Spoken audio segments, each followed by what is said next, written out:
we remain steadfast in our commitment in delivering local news that matters. Stories that inspire. Enriching the lives of Filipinos in the Philippines and across the globe. This is your GMA Regional TV. Buong puso para sa Pilipino.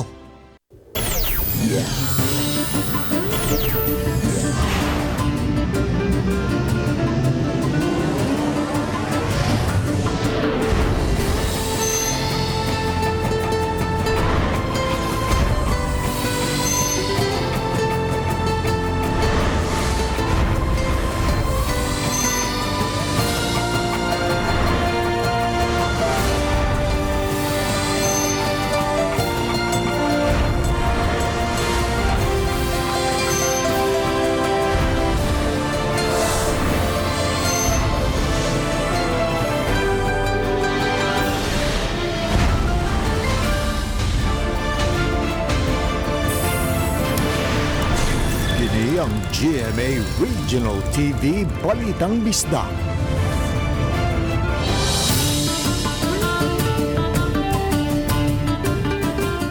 Mayong hapon na kining inyong GMA Regional TV Balitang Bisdak, ang bugtong kasaligan, kasandigan o kanangpan sa mga Bisaya. Ako si Bobby Nalsaro.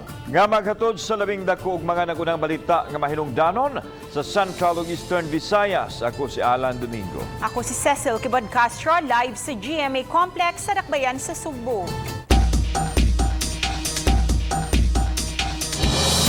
Sukwahi sa naanda natong quarantine classifications, sama kaniadto nga ubos ang Sugbo sa General Community Quarantine o GCQ, karon ubos na ta sa Alert Level 2 system.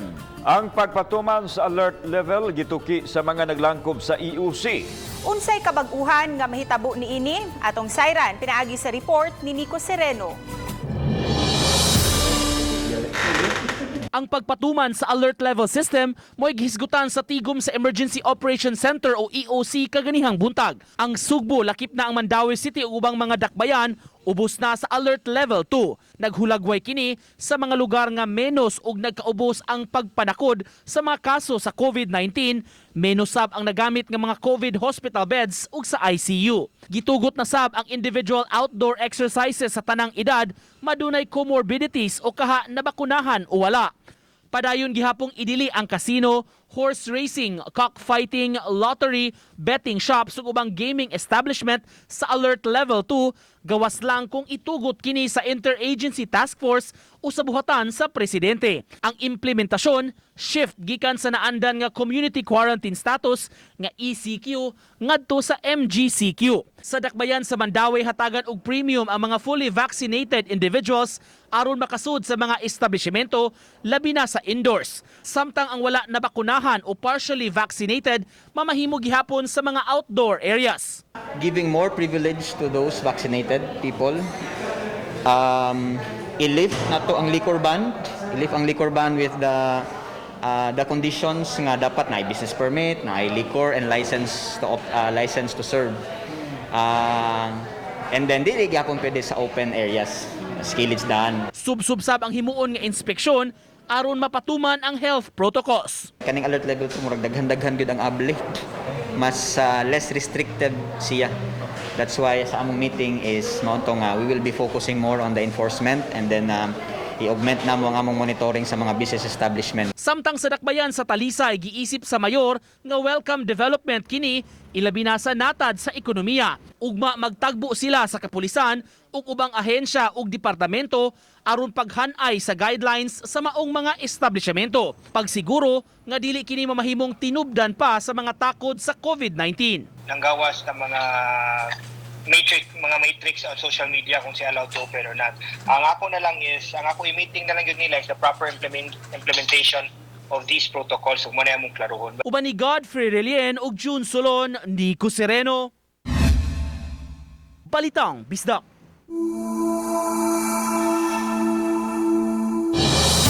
Ipadayon gihapon sa dakbayan sa Sugbo ang pagbukas sa mga samang atol sa kalog-kalag bisan og dunay gipagawas nga kamaduan ang Pandemic Task Force nga sinadaan gihapon ang mga samang sa tibuok nasod sa Nobyembre 1 ug 2 tungod sa kaso sa COVID-19. Ani ang report.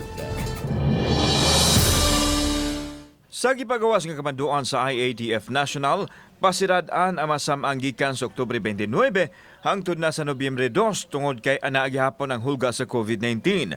Apan bisan pa manini, ablihan gihapon sa Cebu City Government ang masamang ilabi na sa adlaw sa Masantos o sa mga minatay.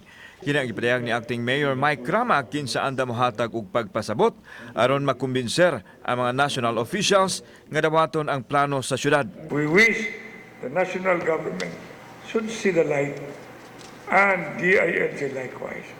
We seek for their respect.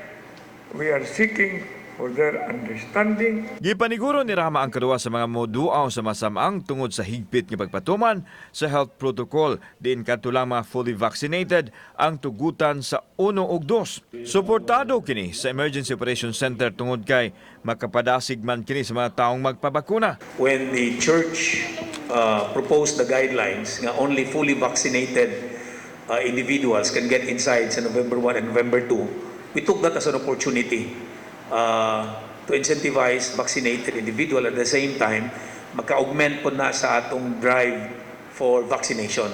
Samtang nakahanay na ang security preparations sa Cebu City Police ug sa probe alang sa kalagkalag. One entrance, one exit policy. Then there will be no face mask, no face shields, no entry. Then social distancing signages and other markings to be provided by the staff of the cemetery. Basahon nimo ang direktiba, adunay 30-meter radius nga strictly no vendors allowed. So, patuman jud na nato. Kauban si Cleofer Lumayag, ako si Alan Domingo. Balitang Bisdak. Sa silingang lalawigan sa Negros Oriental, buksan gihapon ang mga samang sa dakbayan sa Dumaguete sa kalagkalag kung wa may ipagawas nga resolusyon ang Interagency Task Force batok niini. Si Chelo Valiana sa report. Sa pagkakaroon, gitun-an sa kagamhanan sa dakbayan sa Dumaguete ang paghatag og quarantine pass alang sa gustong musud sa mga samang sugod sa Oktubre 27 hangtod sa Nobyembre 6. Adunay 7 ka mga samang sa dakbayan. Usa niini Chinese Cemetery ug 2 ka dagkong pribadong menteryo. Buksan ang samang sugod alas 7 sa buntag hangtod sa alas 7 sa gabii.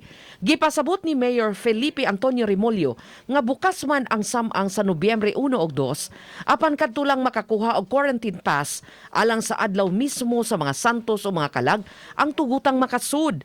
Gawas nga did-an ang pagdaa og pagkaon sud sa samang, limitado usab ang pagsud aron muduaw sa lubong sa ilang mga mahal sa kinabuhi.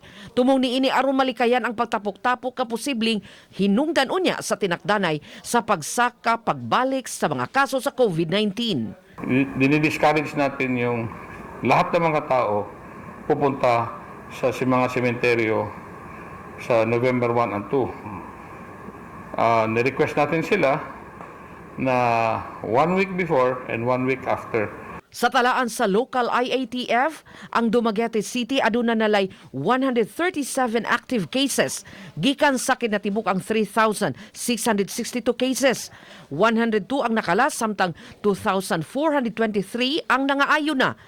Ang lalawigan sa Negros Oriental mao karon ang nag-una nga labing daghang kaso sa COVID-19 sa Central Visayas tungod sa ilang 2,500 ka active cases. Uban ni Clans Gabutin, Chel Valiena, Balitang Bisdak.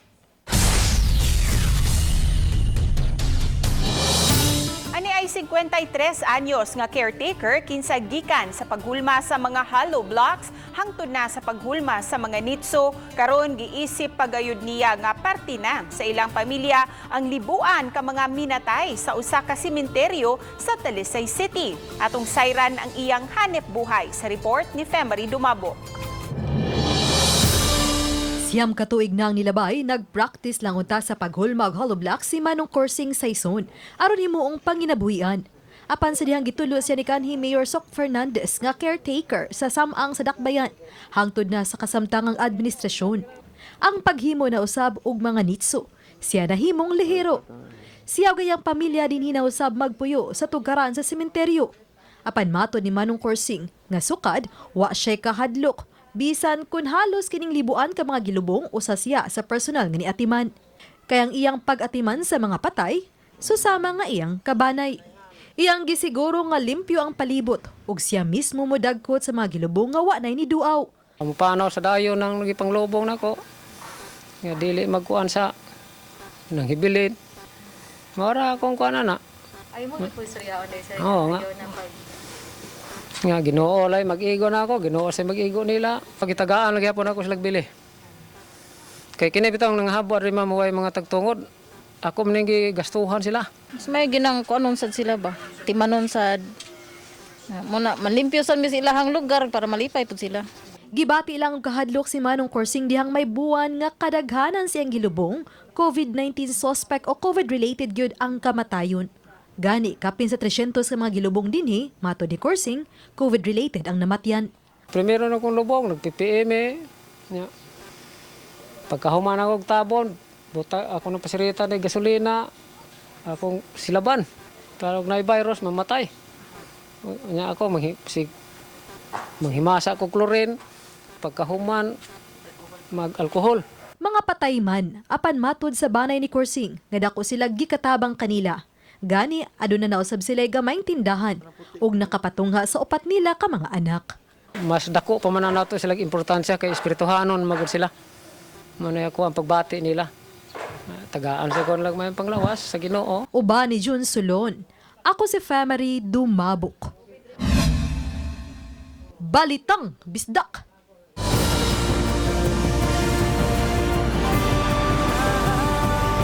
Kini ang GMA Regional TV Balitang Bisdak.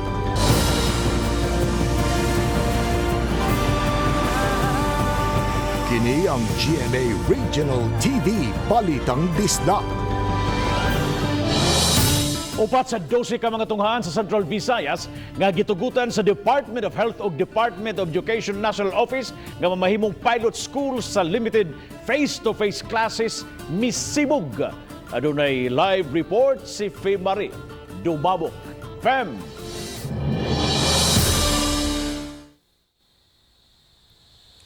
Yes, babang upat ka mga tunghaan nga mi-back out ang gikan sa syudad sa Bugukan sa mga barangay kapitan ang miduso og resolusyon pagbakwi silang rekomendasyon nga paghatag og pagtugot sa maong mga public school nga mopaygayon og limited face-to-face learning.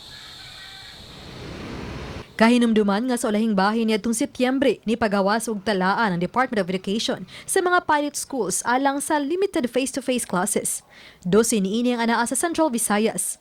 5 ang gikan sa dakbayan sa Bugo ug 7 gikan sa daglain-laing bahin sa probinsya sa Subo. Apan karon, gipahibaw ni DepEd 7 Director Salustiano Jimenez nga ang Syokon Elementary School na lang sa Bugo City ang malakip.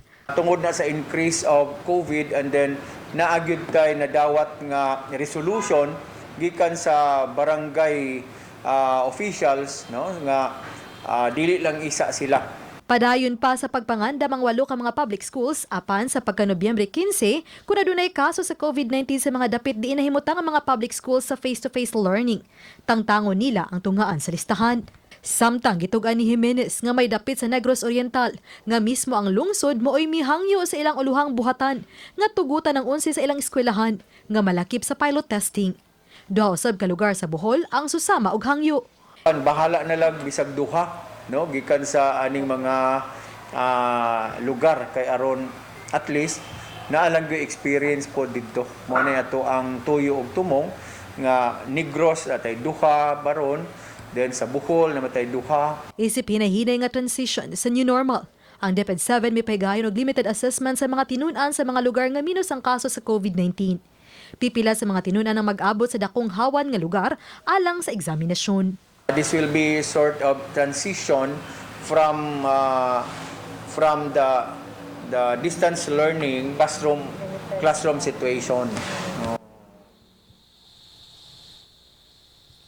Bab, giklaro ni Jimenez nga sa mga assessment, higpit nga health protocol ang gipatuman. Samtang dugang revalidation pa kon personal nga pagduang himuon sa DepEd 7 ngadto sa 8 ka mga tungaan nga lakip sa pilot testing. Gani ugma, Bab, doawon ni Jimenez ang isla sa bantayan.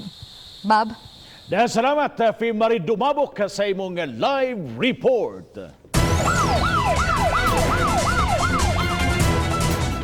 Lalaking nagamaog mini nga kwata na sikop sa mga operatiba sa Criminal Investigation and Detection Group CIDG7 Mandawi Field Unit o sa BSP nga mao'y lead agency. Si Joseph Mercado Salas, 36 anyos, nadakpan atol sa entrapment operation sa luyong dapit sa katindahan sa Basak, Cebu City. Nakuha gikan sa suspect ang mga fake nga kwarta na kandidat og 24,500. Ang operasyon nagumikan sa nadawat nga report sa mga otoridad kabahin sa gingong fake money nga gamiton kuno sa maabot eleksyon. Yangkon sa dinakpan ang salawd apan, gisugo lang kuno siya. Kung mas lasong mo sir, sugot na sir. Kay aming ko lagi nanahan sa karon karon last. Nanawagan ang mga kabanay ni ining duha ka mga batanong babay nga na missing sukad pa ni atong Lunes sa hapon. Usa sa gipangita mao si Micaela Alam-Alam, 12 anyos, tagalawaan uno Dakbayan sa Talisay. Giingong katapusan kining nakit-an sa iyang mga silingan nga migawa sa ilang panimay pasado alas 5 sa hapon ni atong Lunes. Kuyog ang laing minor de edad nga na-missing usab nga giila nga si Jeya Abiliana. Gipablatter na sa Talisay City Police Station ang ilang pagka-missing. Usa sa gisubay sa pamilya ang giingong group chat sa mga batan-on nga giingong muadto og UAE. Nabalaka na ang pamilya ni ining mga batan-on. Panawagan nila ang pag-report dayon sa Talisay Police o pag-contact ni ining mga numero kung adunay makakita ni ining maong mga batan-on. Ito, kaya naluog sila na mo as parents or kita daw masagda mo ang human trafficking, mamgod na anggol. Pero alleged pa sa to.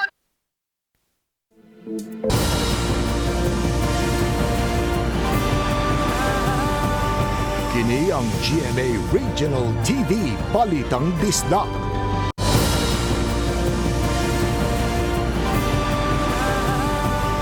Kini ang GMA Regional TV Balitang Disda. Human malakip sa Alert Level 2 ang Lapu-Lapu City, lokal nga kagamhanan muhatag og dugang pribilehiyo alang sa mga bakunado sama sa pag-dine-in sa mga restaurants. Si Luan Mirondina sa report. Sa gipagawas nga alert levels nga ipatuman sa IATF sa nagkadayang mga probinsya ug Dakbayan kagahapon, nalakip ang Lapu-Lapu City sa mga dapit nga anaa sa alert level 2. Uban ang Mandawi City, Cebu City, Cebu Province ug Bohol sa mga dapit sa Rion 7. Subay niini, may pagawa si Lapu-Lapu City Mayor Junard Ahong Chan og executive order nga ipatuman sugod karong adlaw. Mas luag na ang mga quarantine restrictions nga ipatuman sa mga dapit nga ubos sa alert level 2 ug dugang mga establishmento na usab ang tugutang maka-operate og balik sama sa mga sinihan. Apan subay niini usab, dugang pribilehiyo ang ihatag sa Dakbayan sa mga bakunado batok COVID-19. Bugtong mga bakunado lang ang tugutang maka-dine-in sa mga restaurants ug fast food chains, apan 50% lang sa capacity sa establishmento ang tugutan. Hinuon may dugang 10% nga itugot kung may safety seal ang naasoing establishmento. Tugutan hangtod sa 70% capacity ang outdoor o alfresco area sa restaurant, diin mamahimong parehong maka-dine-in ang mga bakunado ug dili bakunado. Nandiyung karoon may no nga o kung sa inaa sa EO ni Mayor, same lang yun na siya sa regulation and guidelines na gipagawa sa IATF. Kining usa ka coffee shop sa Lapu-Lapu City mitataw nga andam silang motuman sa executive order sa mayor apan miangkong maapektuhan gayud ang gidaghanon sa ilang mga customers. Siyempre, na-expect jud mi nga low jud siya because as of now dili pa jud siya ingon nga nanay 70% nga na fully vaccinated kay daghan pa jud tawo ang mahadlok pa jud sa vaccine. Pero okay raman namo mga employee kay all of our employees gi-secure na mo nga fully vaccinated na jud ni. Pipila sa mga upunganon nga among nahinabi ug miangkong wala pa mabakunahi, managlahi ang reaksyon kay dili tanan adunay alfresco dining. Ana-ana naman po ko naman. Sa unas, bukaon ko sa gawas pero karon nakasabot na lang po ko. nga okay ra ko anak ra sa balay. Total maka-take out man pod. Ay noon, good for kuan naman sana safety ba sa mga tao. Pero dapat kuan lang sad. Kay dili na sad kakuha ng mga dili vaccinated. What if dili pa to vaccinated ang ubat tas ganahan sila. Di na sila ka dine in. Nana niya na sila ilakaw. Ya emergency na ba ya gutom na kayo di na pa dine in nasa na lang mukaon. Sa pagkakaroon, may 191,080 na ka mga upunganon ang nakakuha sa first dose sa COVID-19 vaccine. Samtang 160,992 na ang nakakumpleto sa duha ka dose. Uban ni Marlon Melgazo, Luan Merondina, Balitang Bisdak. Sa panahon nga magsingabot na gani ang kalag-kalag, motumaw dayon ang mga sugilanon sa giingong paghamok sa mga patay o kalag nga wa mahimutang. Apan lahi kining samang nga nimutang sa dakbayan sa Sugbo kay inay mga kalag ang muhamok. Ang mga buhi nga daw may misteryo nga himuon sulod sa lawom ng kagabhion sud sa samang. Atong sa Iran, pinaagi ning report. Ang 59 anyos nga si Josephine nang ginabuhi og halos ana-ana sulod sa samang magpuyo. Busa nasaksihan niya ang halos tanang kasikas sulod sa samang. Sukad masukad, wa siya na sinati nga makapanglimbawd sa balhibo kung patay ang hisgutan. Apan lahi nga makapanglimbawd sa balhibo nga tago-tagong himuon sa mga buhi.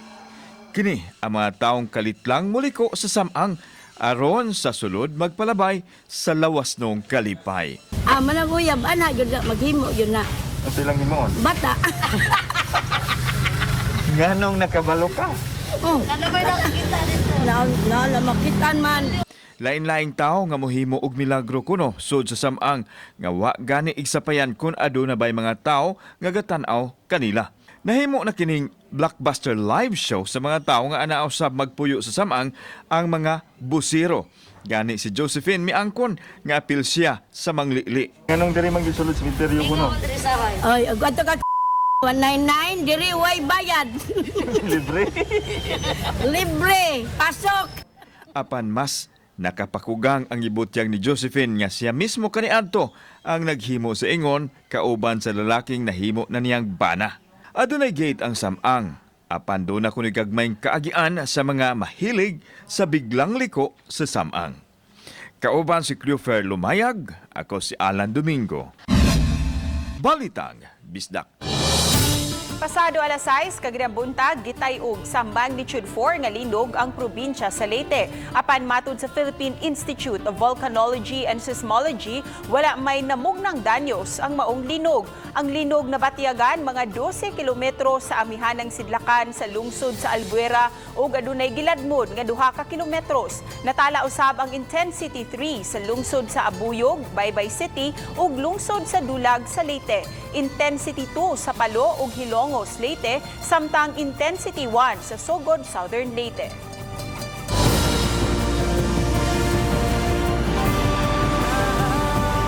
Kini ang GMA Regional TV Balitang Bisdak.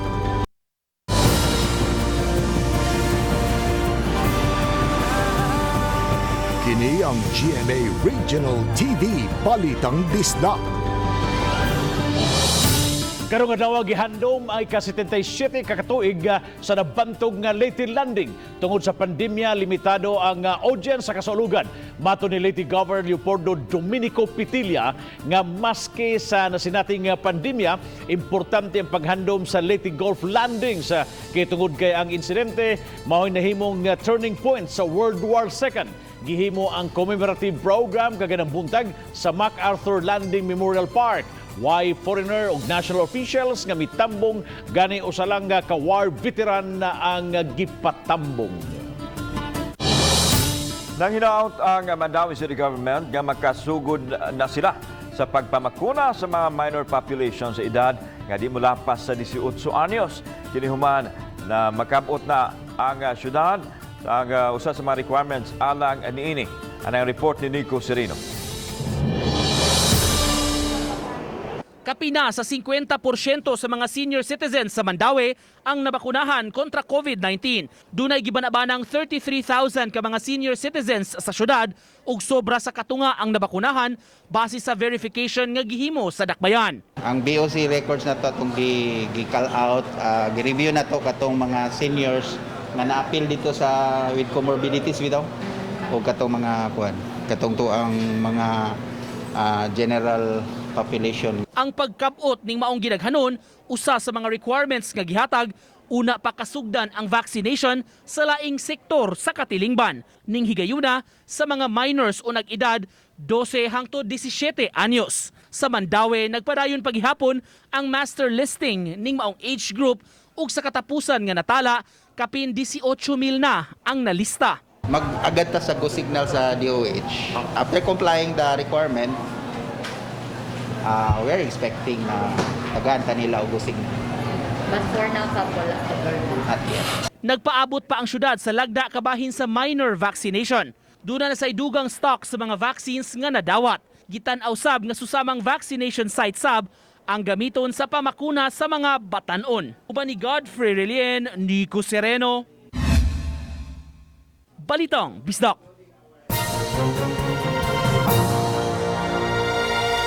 Kini itong latest weather update Wednesday, October 20, 2021.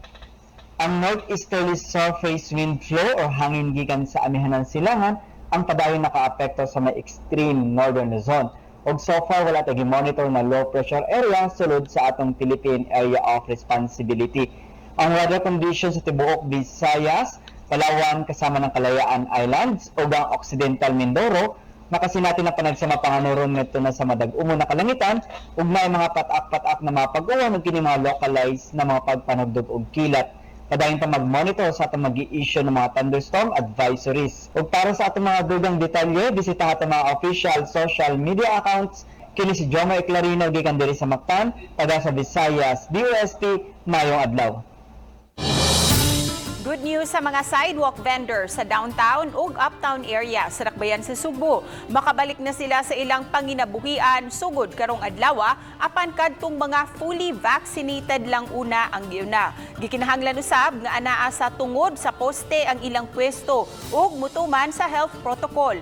Gihangup sa mga vendors ang pagpabalikan nila sa daplin sa karsada nga nahunong tungod sa pandemya.